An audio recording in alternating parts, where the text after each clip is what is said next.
a mis 12 años quise yo ser parte del grupo de canto de los jóvenes de la iglesia. Y yo recuerdo que estaba muy emocionado, acompañaba a mi hermana, según yo era el guardaespaldas de ella, la acompañaba a las prácticas de canto, llegaba y pues como no tenía nada que hacer me unía a las prácticas. Y recuerdo que ese día le digo al director de jóvenes, hermano, me gustaría ser también parte del grupo de cantos. Y él se me queda viendo y me dice, Martín, no tenés la edad suficiente todavía. Estás muy pequeño para ser parte de este grupo. Créame que esa experiencia me afectó, que podría decir yo todo el resto de mi adolescencia.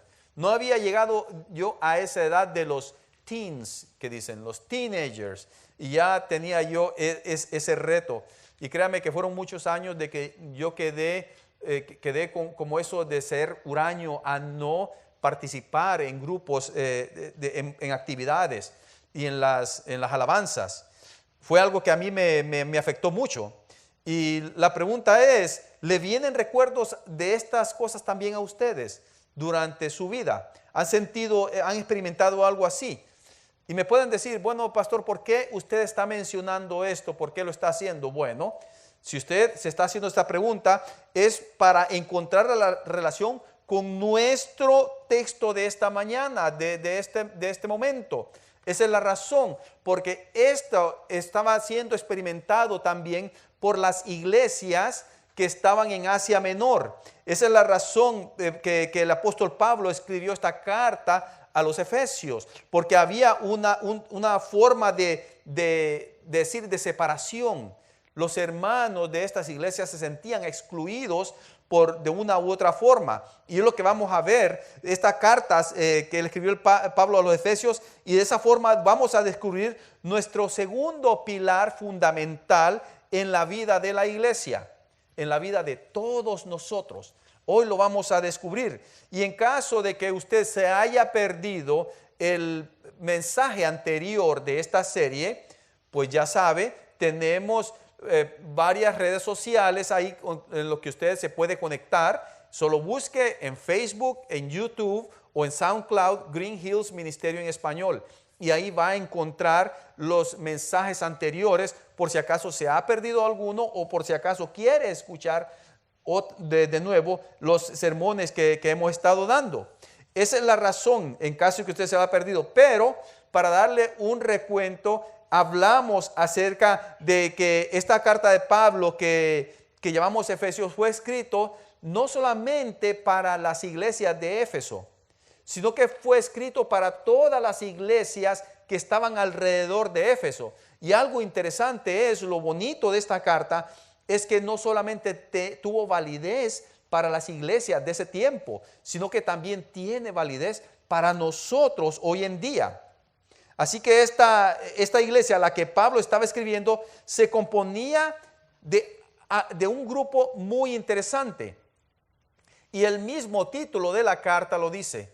Esta iglesia se componía de gentiles.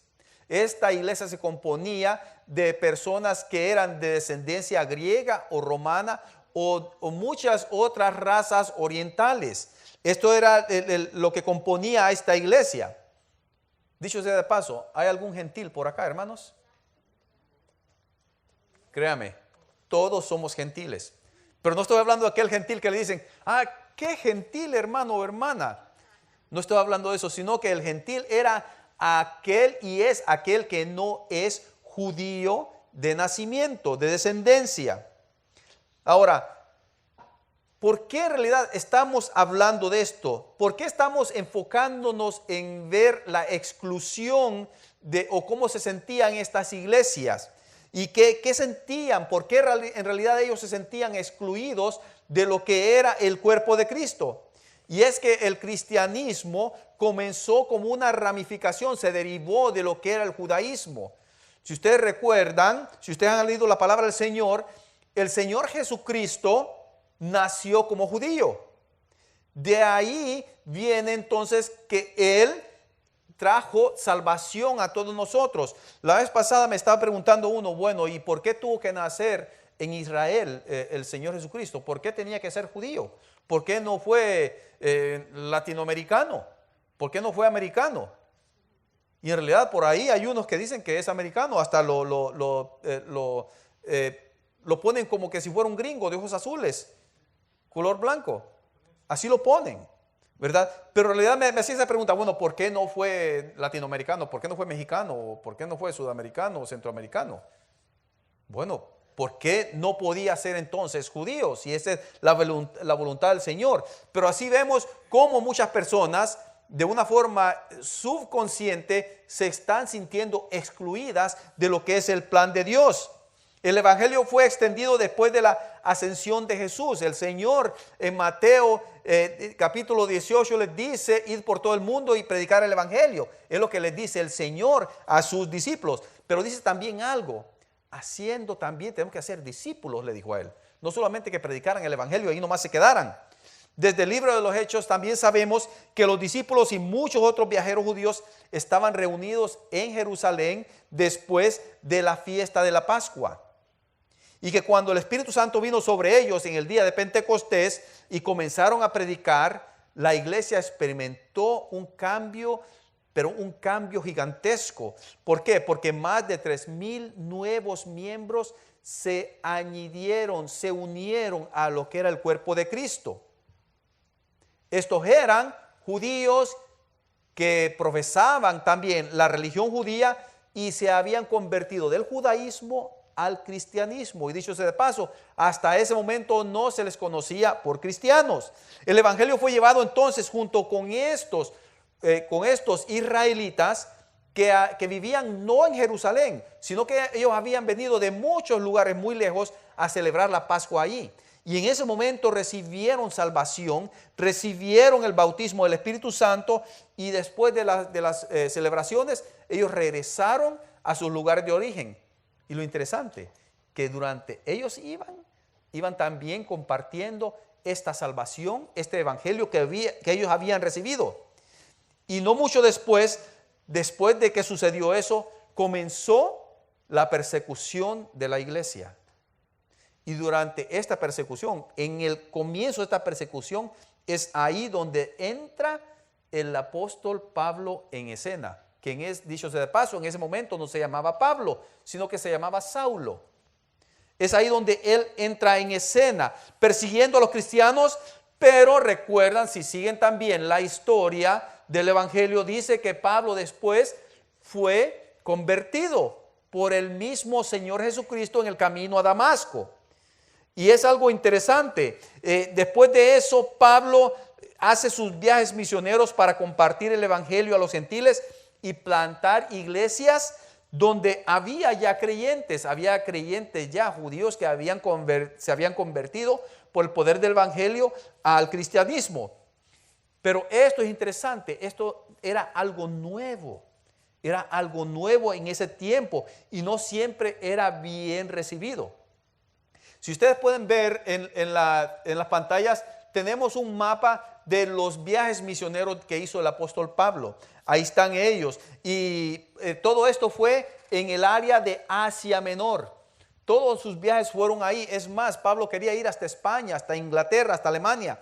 El Señor pues no se lo permitió por alguna razón, ¿verdad? Tal vez el Señor tenía otros misioneros para estos campos, pero estas eran las áreas donde Pablo viajó. Y lo que no podemos perder del enfoque en esto es que Pablo fue enviado a las áreas que estaban llenas ya que estaban fuera de Israel, que estaban fuera de los dominios de Israel en ese tiempo. Dicho sea de paso, estaban ellos subyugados por los romanos, pero que eran principalmente gentiles, eran griegos, eran romanos. Esto era la gente que él estaba alcanzando. A Pablo se le dio el ministerio del evangelio, de llevar el evangelio a los gentiles. Él llegó a personas que nunca antes se les consideró como parte del pueblo de Dios. Pero a raíz de esos viajes misioneros, todo comenzó a cambiar en lo que era el cuerpo de Cristo. Ahora, piense esto, llega Pablo a un lugar y comienza a predicar la palabra del Señor. Personas que no tienen nada que ver con el judaísmo, no conocen nada. Ahora estas personas son cristianos, nuevecitos, recién desempacados, pero que no saben nada de quién es el Mesías. No saben nada de estas profecías. No saben nada de las 613 instrucciones que Moisés le da al pueblo de Israel. No saben nada de esto, no saben lo que es el bautismo, no entienden todas estas cosas, no saben de lo que es el Antiguo Testamento. Y esto en realidad es una gran desventaja para ellos para entender cómo todo esto, lo del Evangelio, funciona. Puede ser de que Pablo llegó diciéndoles arrepiéntanse. ¿Por qué? Porque están separados de la gracia, del amor de Dios. Son pecadores. Reciban al Señor Jesucristo, arrepiéntanse de sus pecados. Reciban, reconozcan que son pecadores y reciban ese regalo amoroso de Dios para que ustedes puedan ya ser parte del cuerpo de Cristo y así tener una vida eterna. Tal vez lo principal ellos lo podían entender, pero lo más profundo no tenía un sentido para ellos. Ellos se sentían de una forma extraños. ¿Cómo puede ser posible esto? Y esto es lo que Pablo está abordando en este pasaje. Es lo que está diciendo. Él expuso de una forma clara, sencilla, compacta, lo que es el gran alcance del Evangelio en estos versículos. En los versículos del 1 al 10 del capítulo 2. Pero vamos a ver ahora cómo expresa lo que están sintiendo estos cristianos gentiles. En estos versículos del 11 y el 12, Pablo les está hablando a ellos, pero ¿por qué le está diciendo estas cosas? Porque ellos todavía se sentían excluidos. Es interesante que cuando estos cristianos que recibieron salvación en el día de Pentecostés y fueron a sus lugares de origen, ellos le iban predicando el Evangelio, pero solo a judíos. Ellos no se juntaban con los gentiles. ¿Por qué? Porque los gentiles se consideraban como impuros, inmundos, al punto que les decían que los consideraban como perros, los mismos judíos. Pero Pablo les habla estas palabras a ellos en los versículos 11 y 12 del capítulo 2 de Efesios. Y dice así: por tanto, acordaos de que en otro tiempo vosotros los gentiles en cuanto a la carne erais llamados incircuncisión por la llamada circuncisión hecha por mano de la gente. En aquel tiempo estabais sin Cristo, alejados de la ciudadanía de Israel y ajenos a los pactos de la promesa, sin esperanza y sin Dios en el mundo. Es interesante. Esto es lo que le está diciendo Pablo. En aquel tiempo estabas sin Cristo, estabas separados, alejados de la ciudadanía de Israel y ajenos, le dice, ajenos a los pactos de la promesa. O sea que estos nuevos cristianos no sabían, como dicen por ahí de una forma coloquial, ni papa de lo que eran las promesas del Señor. No entendían nada. Para ellos es como ahora para nosotros cuando decimos esto está en chino, o como dicen los anglos, this is Greek to me. Esto es griego para mí. Así se sentían ellos. Y Pablo les menciona que ese sentimiento de exclusión que habitaba en ellos ya no existía, pues les llama a considerar cuán lejos ellos habían llegado, qué tan lejos había el Señor acarreado a ellos para llegar hasta este punto. Eso es lo interesante de todo eso. Estaban excluidos de la gracia de Dios, eran extraños a sus bendiciones y si eso fuera poco, no tenían una esperanza de salvación, no tenían ninguna esperanza de redención. Esto es lo que sentían ellos antes. Y es deprimente, es desalentador que a uno que nadie quiera, que pues uno al ser catalogado, recordado de ser ciudadanos de segunda clase. Había muchos cristianos judíos que así los catalogaban a estos cristianos gentiles. Les decían los de afuera. Pedro muchas veces se estaba considerando así con respecto a ellos, porque junto con ellos, con los gentiles se portaba de una forma, pero con los judíos ya se portaba de otra. Pero Pablo les recuerda la mala noticia. Pablo les está diciendo mala noticia, le está recordando, miren, ustedes eran esto y esto y esto. Antes de ser adoptados. Pero después Él los hace que se regocijen, los alegra al darles la buena noticia. ¿Y cuál es la buena noticia? Esta es la buena noticia, que los extranjeros son unidos en Cristo. Los extranjeros son unidos en Cristo. Los extraños, los separados, ahora están unidos en el Señor Jesucristo. Mira, veamos lo que dice el versículo 13 al 18 con respecto a esta gran verdad. Dice el versículo 13, pero ahora, cuando dice la palabra, pero ahora, está diciendo, ya no es así como lo estaba antes. Pero ahora en Cristo Jesús, vosotros que en otro tiempo estabais lejos, habéis sido hechos cercanos. ¿Por qué? ¿Por sus obras? No. Por la sangre de Cristo derramada en la cruz. Por la sangre de Cristo. Porque Él, Cristo, es nuestra paz, que de ambos pueblos hizo uno, del gentil y del judío, derribando la pared intermedia de separación. El versículo 15, aboliendo en su carne las enemistades, la ley de los mandamientos expresados en ordenanzas, para crear en sí mismo de los dos uno solo y nuevo hombre, haciendo la paz. Y mediante la cruz reconciliar con Dios a ambos en un solo cuerpo, matando en ella las enemistades.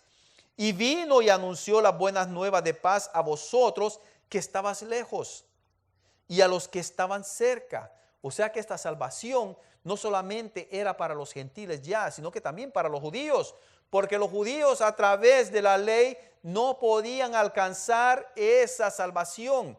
Así es que el Señor dio su vida para poder restaurar no solamente al judío, sino que también al gentil. Versículo 18, porque por medio de Él los unos y los otros tenemos entrada por un mismo espíritu al Padre. Solo hay un espíritu, hermanos. Solo Cristo, a través de su muerte en la cruz, puede unir a dos pueblos para hacer una sola nación. Solo Cristo lo pudo hacer. Y lo digo en pasado, porque ya fue hecho. Solo Él, para hacer una sola nación, una sola raza. Él no solo nos da paz personal, hermanos.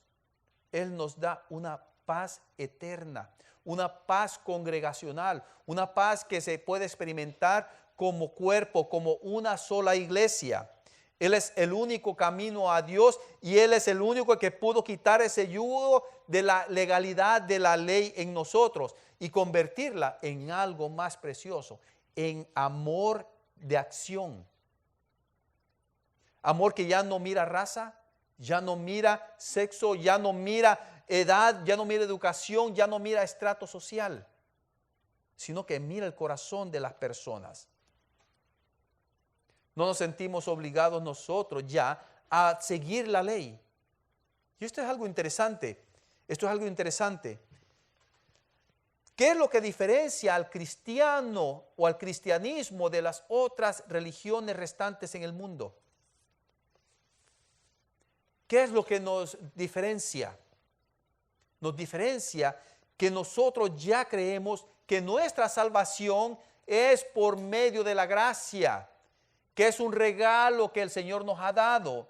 Las demás religiones que están profesando, usted tiene que seguir los estatutos de nuestra religión. Usted tiene que hacer obras para poder ser salvo. Usted tiene que hacer buenas obras, ser bueno, para que cuando llegue a la presencia de Dios, usted pueda ser pesado en balanza y a ver si sus obras buenas tienen más peso que las malas. ¿O tiene usted que sacrificar toda su vida para poder entrar a esa eternidad? El cristiano en sí ya no tiene que hacer obras, pero hay una cosa, que porque ahora es transformado, sus obras reflejan el cambio que hay en su corazón. Las obras no lo salvan, las obras reflejan quién vive en su corazón, quién es el centro de su vida. Ya no nos sentimos obligados a seguir las leyes de la Torah. Pero ¿cómo nos afecta todo esto hoy? podemos decir, bueno, eso ya pasó con respecto a los gentiles en ese tiempo. Pero créame, nos afecta hoy también a nosotros. A veces nosotros construimos paredes dentro del mismo cuerpo de Cristo. Muchas veces, bueno, ¿cómo puede ser posible si aquí todos somos uno, nos creemos? Sí, tenemos somos multiétnicos, somos, podemos decirlo, multigeneracionales. Pero muchas veces nosotros creamos esas paredes en medio de nosotros. Preferimos estar cómodos de la forma que estamos. Hacemos nuestros propios grupos para estar, bueno, yo me identifico con los hermanos que son de Centroamérica, pues me voy a reunir con los hermanos de Centroamérica. Y no muchas veces he dicho, pues yo, que en el cielo vamos a hablar centroamericano. ¿O vamos a hablar español? Puede ser. Puede ser. Pero muchas veces nosotros construimos esas paredes alrededor nuestro. Nos sentimos muy cómodos en la forma que actuamos y en la forma que vivimos, que cuando vemos que una persona nueva viene, no queremos sacrificarnos para hacerlo sentir tan bien que es parte de nosotros. Sucede mucho en nosotros eso. Estamos demasiado cómodos con los grupos de personas con que siempre nos relacionamos o la clase a la que siempre asistimos. Y muchas veces eso no sucede aquí, sucede en nuestros hogares. Estoy muy cómodo hoy, miércoles, 6:30 de la tarde, me voy a perder mi programa favorito. Voy a tener que, si voy a las 6:30 al estudio bíblico, voy a tener que comer, o mejor dicho, voy a tener que irme sin comer porque no me va a dar tiempo de cenar para llegar al estudio. Y me voy a perder mi cena. No me gusta comer tarde, después a las 9 de la noche. No, pues ese grupo es muy pequeño y es muy incómodo donde ellos se reúnen. O puede ser otras cosas. No tengo mucha comunicación con los hermanos que están en el grupo. Queda muy lejos. Muchas veces construimos esas paredes alrededor nuestro y evitamos que haya una comunión plena en el cuerpo de Cristo. Si no tenemos cuidado, seremos ese tipo de cristianos excluyentes. Si no es que ya lo somos, hermanos. Hay muchas personas que se sienten como extraños en nuestra iglesia. Y así lo han sentido. Y creo que podemos hacer un mejor trabajo con respecto a esto. Cada uno de nosotros. ¿Saben qué es triste? ¿Qué es el peor problema que puede tener una iglesia? El peor problema que puede tener una iglesia es esa iglesia que no comparte el evangelio del Señor Jesucristo, que se hace exclusiva. Esa es la peor iglesia que puede haber. Tenemos que salir de esas 4 paredes. Otra pared que tenemos que tendemos nosotros a construir es la de las líneas generacionales. Y muchas veces me ha sucedido a mí. Se le hace a uno muchas veces, especialmente en esta cultura que vivimos. ¿Por qué? Porque somos de diferentes países, de diferentes culturas. Y los jóvenes tienden a solo hablar inglés. Pero ahí está uno que pues llega el momento que dice, Señor, no me importa si hablo un buen inglés o no hablo inglés o hablo machacado o hablo spanglish o lo que sea. Pero quiero conectarme con aquellos que son más jóvenes que yo o también con aquellos que no están tan jóvenes como yo. Pero tendemos a evitar eso. Lo tendemos a evitar. Tenemos esas limitaciones, líneas generacionales. No queremos adaptarnos a una nueva escuela que es de hoy, que ahora, por ejemplo, cuando nosotros ponemos límites en nuestra forma de comunicarnos, en nuestra forma de alabar a nuestro Señor, entonces estamos poniendo límites. Yo recuerdo que en mis tiempos de niño, cantábamos himnos en la iglesia. Y hay algo especial en los himnos, que el 99% de los himnos están basados en la Biblia, su base es teológica. No se salen del contexto bíblico. Y Por esa razón, muchos hermanos no veían los famosísimos coritos como algo que podía utilizarse para alabar a Dios. Pues entonces la iglesia fue evolucionando y había una sección de coritos. Pero esto sí, teníamos que ser cuidadosos en qué tipo de coritos cantábamos. No teníamos que ser excluyentes, pero sí selectivos en lo que agradaba a Dios. Y muchas veces por ser selectivos nos pasamos al otro lado y somos excluyentes. Sucedía esto, pero tenemos que ser nosotros incluyentes en los parámetros de la palabra del Señor. Eso es lo que necesitamos de ver. ¿Por qué? Porque se supone que debemos identificarnos como un nuevo ser humano, como dice la palabra, un nuevo hombre, como tipo de raza. Tenemos que ser renovados en la palabra del Señor. Y hay un problema aquí, hermanos, que tal vez nosotros estamos cuidando las paredes, esas paredes y barreras que el Señor Jesucristo está derribando.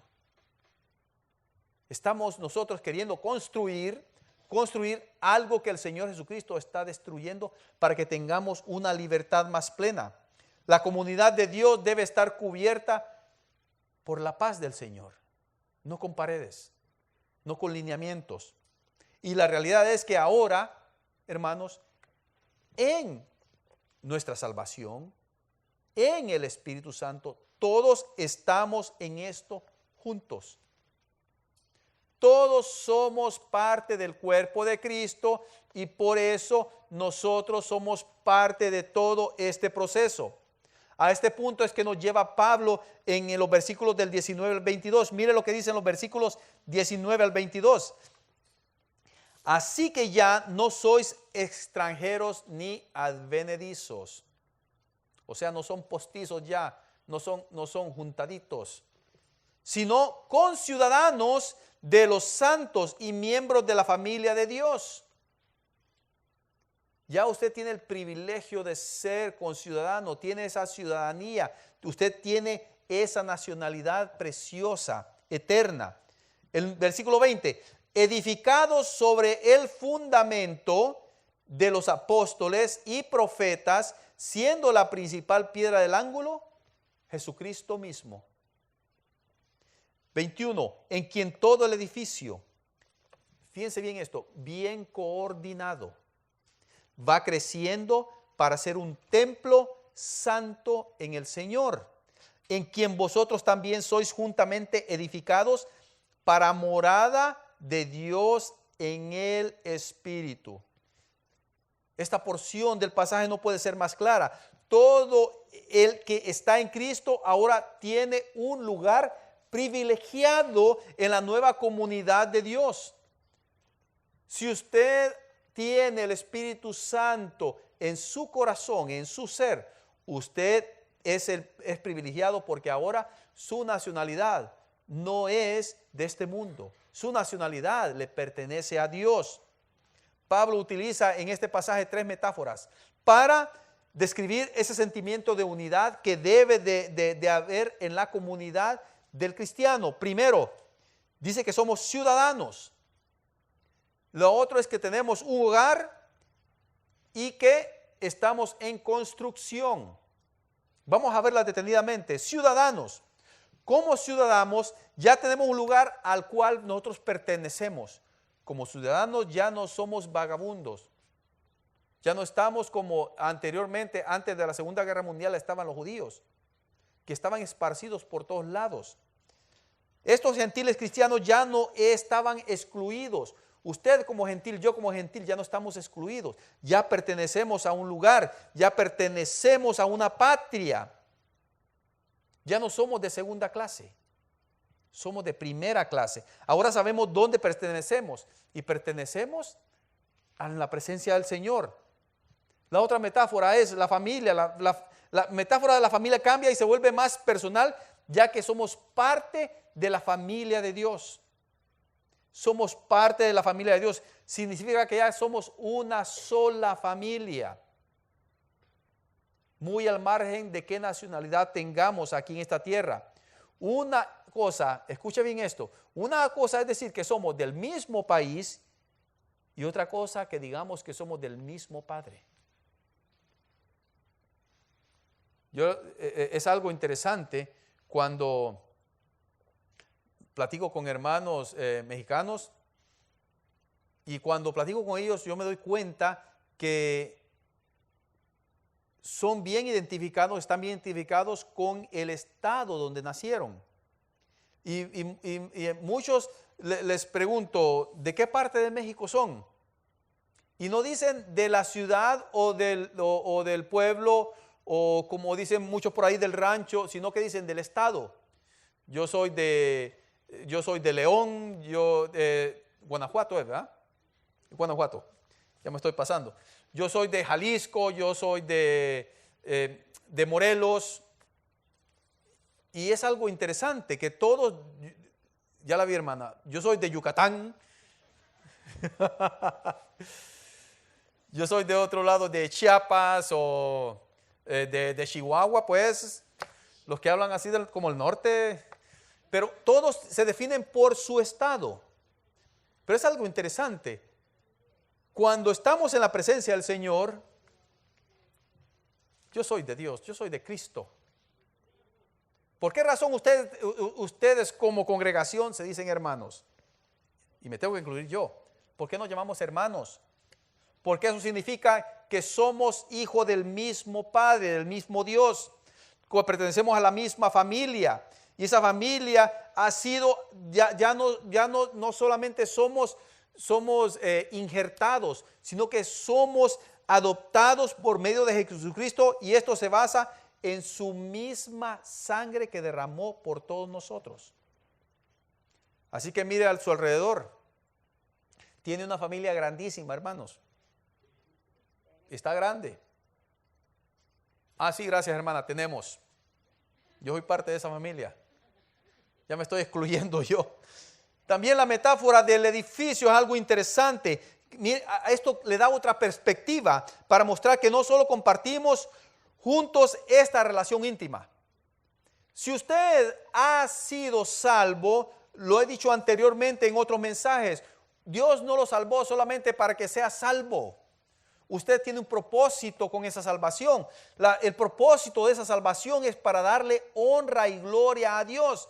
¿Y cómo se da honra y gloria a Dios? De muchas formas, es algo infinito, porque se le puede dar honra y gloria a Dios al estar aquí, a darle alabanza a Él.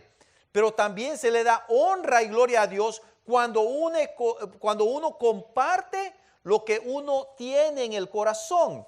¿Y qué tiene en el corazón el cristiano? El Espíritu Santo.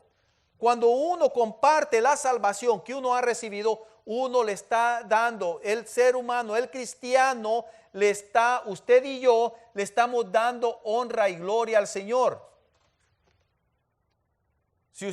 Yo recuerdo a un hermano hace muchísimos años que dice, a mí no me importa si yo entro de panzazo al cielo.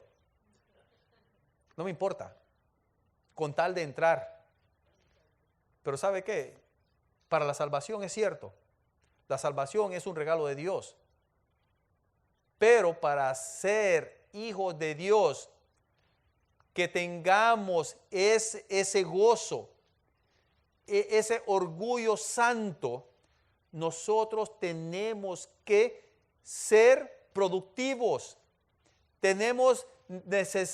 Necesitamos ser parte de la construcción de este edificio. También somos una parte de la obra de Dios en este mundo. Se puede imaginar en una construcción que hay unos 20 y de esos 20 solo 10 están trabajando y los demás están viendo y diciendo qué bonito va el edificio. Yo siempre veo esto y es algo interesante. Dicen que el hispano es así. Un sábado en la mañana usted pasa por un vecindario y ve que alguien está trabajando, haciendo mecánica en un carro, va a ver que uno es el que está haciendo la mecánica y otros 6, 7 alrededor del carro solo viendo qué está pasando. ¿No han visto eso?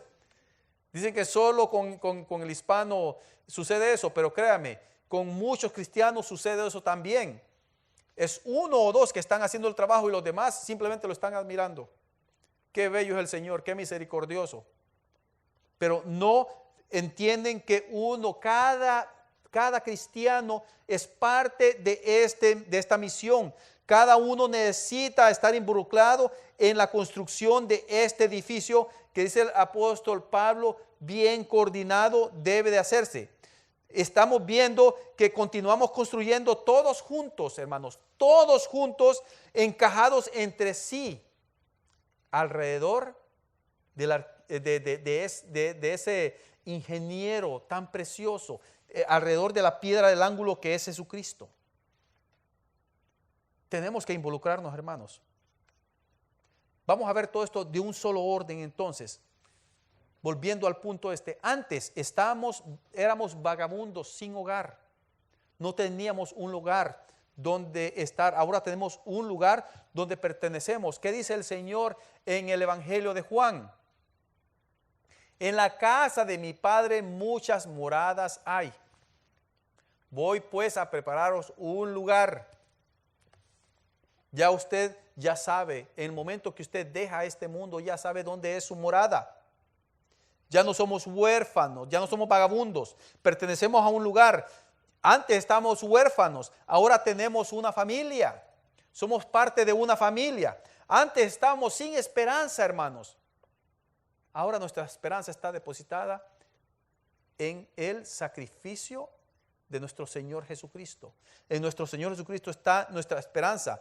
Ahora tenemos un propósito, porque tenemos esperanza, tenemos un propósito, tenemos una misión que hacer. Esa es la belleza del Evangelio, que trae a los extranjeros, a los extraños, los trae al cuerpo de Cristo. Pero eso no solamente para ahí, hermanos. Los trae, los hace parte de su familia y entonces los impulsa para ellos mismos invitar a otros a que sean parte, que ya no sean más extranjeros ni extraños, sino que también sean parte de la familia de Cristo. Cuando leemos este texto necesitamos meditar en cómo nosotros somos recibidos en la comunidad del Señor. Pero no debemos de parar ahí. Tenemos que dejar de pensar en esto y pensar en cómo esta comunidad tiene una misión. La comunidad del Señor tiene una misión, hermano. Nosotros tenemos una misión. Leamos los versículos 21 y 22 del capítulo 2 de Efesios. En quien todo el edificio, dice todo el edificio, bien coordinado, va creciendo para ser un templo santo en el Señor, en quien vosotros también sois juntamente edificados para morada de Dios en el Espíritu. Hermanos, no pensemos que ya todo está hecho con simplemente recibir la salvación, hermanos. Al contrario, al recibir salvación es el punto de partida a una nueva criatura, a una nueva vida, a un nuevo propósito. Y hay mucho trabajo que necesitamos hacer y necesitamos nosotros crecer. Al crecer, hermanos, nosotros estamos siendo capacitados para ser más productivos en el Evangelio del Señor. Usted y yo, ustedes, entre ustedes mismos, todos nosotros nos necesitamos mutuamente. Necesitamos entender la riqueza de la diversidad y los niveles de madurez espiritual que cada uno de ustedes tiene. Necesitamos entender eso. Y una de las cosas que me encanta de nuestra iglesia es que somos, ya dije anteriormente, multiétnicos, multigeneracionales.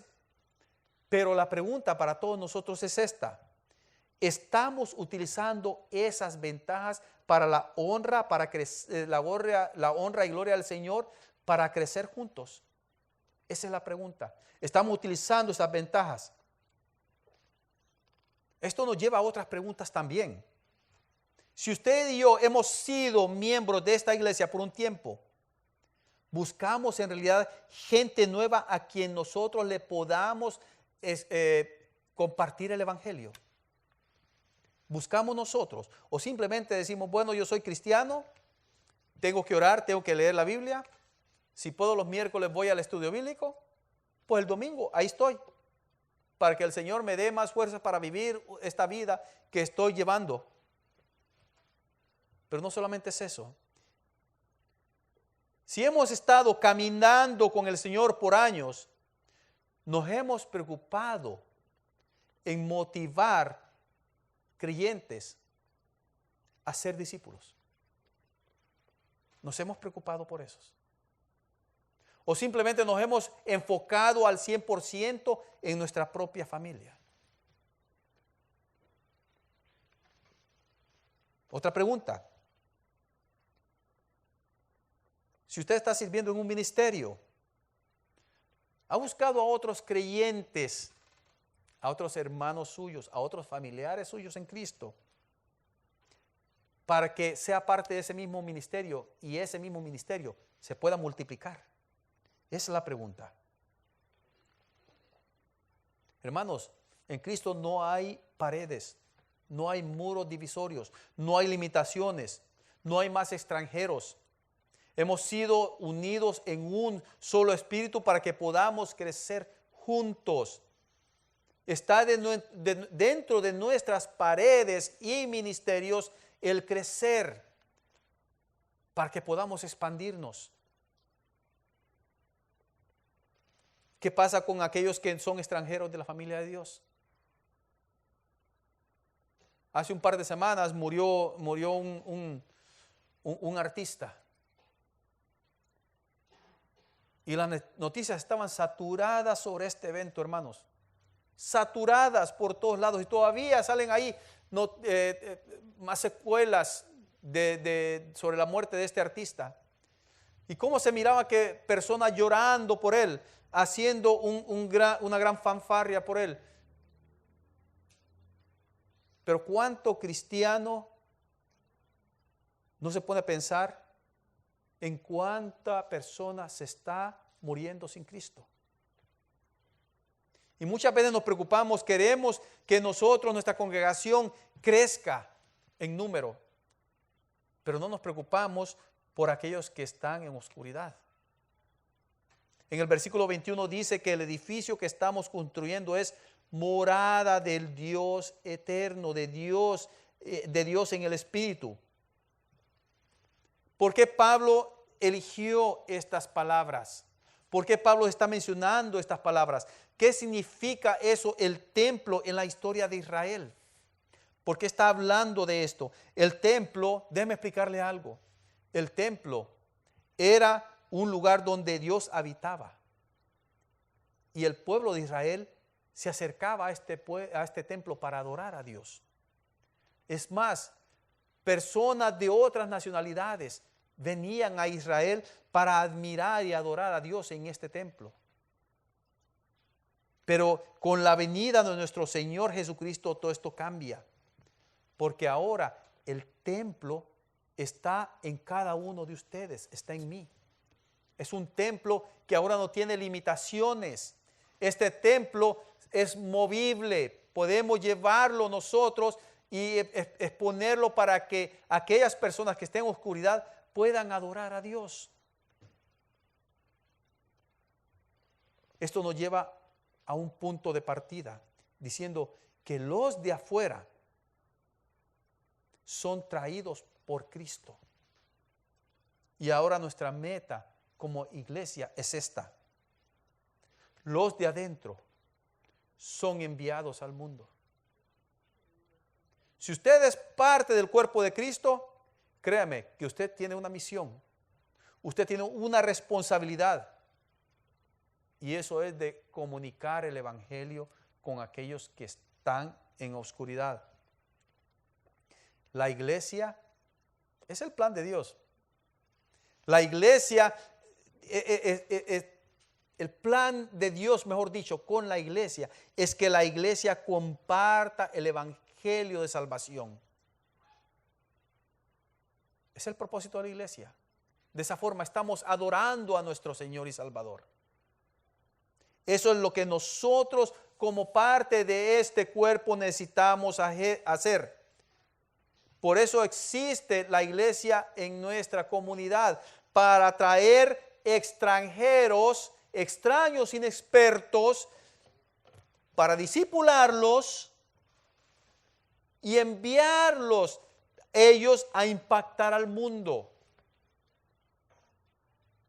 Usted no fue llamado solamente para recibir salvación, se lo vuelvo a repetir. Usted fue llamado para recibir salvación y compartirla con el que está en oscuridad. Todos nosotros somos gentiles, hermanos. Por lo tanto, hemos sido extranjeros de la familia de Dios. Hemos sido extraños de la familia de Dios. Pero el Señor nos ha llamado y nos ha adoptado. Y le tengo dos preguntas. Si usted todavía es extranjero, si usted todavía es gentil, ¿está listo para venir a la familia de Dios? ¿Siente el llamado para ser parte de esta nueva familia que ha sido comprada con la sangre de Cristo? Tengo otra pregunta. Si usted ya ha sido adoptado por Cristo, si ahora usted es un privilegiado, privilegiada, ¿está listo, está dispuesto para ser enviado e impactar al mundo en lugares cerca de usted o lejos de usted? ¿Estamos listos? Oremos.